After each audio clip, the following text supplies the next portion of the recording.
This is a story about one of the most surprising turnarounds in the entire Bible. It's about a king named Manasseh. He was the son of a good king, but became one of the worst rulers Judah had ever seen. And yet, somehow, this same man found mercy, found redemption, and it changed everything.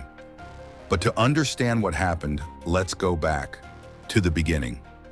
Manasseh was the oldest son of Hezekiah and Hephzibah. He was just 12 years old when he became king of Judah. His father, King Hezekiah, had been a faithful man, a king who trusted in the Lord and helped guide his people back to true worship. But after Hezekiah died, everything changed. Young Manasseh took the throne, and almost immediately he abandoned everything his father stood for. He tore down the altars to the Lord and built pagan shrines all across Judah. He even brought idols into the temple, the very place meant for God alone. He didn't just dabble in idolatry, he dove in headfirst. He rebuilt high places that Hezekiah his father had destroyed, and he erected altars for Baal and made an Asherah, as Ahab king of Israel had done, and worshipped and served them. Manasseh worshipped the stars, built altars to foreign gods, and even practiced witchcraft and sorcery. He consulted spirits, he shed innocent blood, and even sacrificed his own sons in a fire as an offering in the valley of the son of Hinnom. The people followed his lead.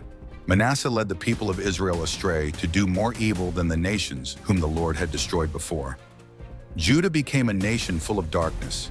It wasn't just wrong, it was evil. He did much evil in the sight of the Lord, provoking him to anger. But God didn't give up on Manasseh. He sent prophets, messengers, to warn him. The Lord warned that he would bring upon Judah and Jerusalem such disaster that the ear of anyone who heard would tingle. The prophets sent by God pleaded, "Turn back, stop what you're doing.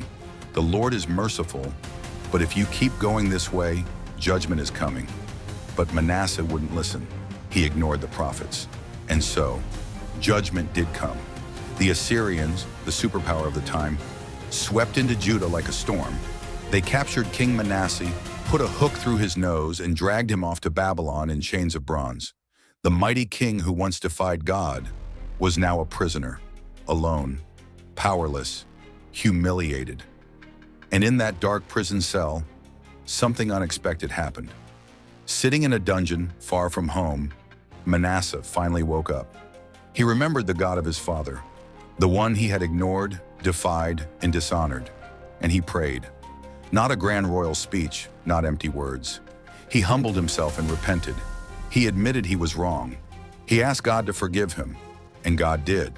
God was moved by his entreaty and heard his plea. In a twist no one saw coming, the Assyrians released him. Manasseh returned to Jerusalem, a changed man. He knew and proclaimed that the Lord was God. He rebuilt the walls of the city. He removed the idols. He cleaned up the temple. He restored the altar of the Lord and offered on it sacrifices of peace offerings and thanksgiving. He didn't just say he was sorry. He proved it with action. He led Judah back to God, just like his father once had. Not everyone listened. Some of the damage couldn't be undone. But Manasseh didn't give up. He spent the rest of his life trying to make things right. King Manasseh ruled for 55 years, the longest reign of any king of Judah. Most of those years were filled with rebellion, but in his final chapter, it was one of repentance, restoration, and grace. His story teaches us something powerful. No one is too far gone for God. You can't undo the past, but you can change your future. If God could forgive Manasseh, he can forgive anyone. So wherever you are, however far you feel you've wandered, know this, it's not too late. Manasseh found mercy, and you can too. If Manasseh could change, so can we.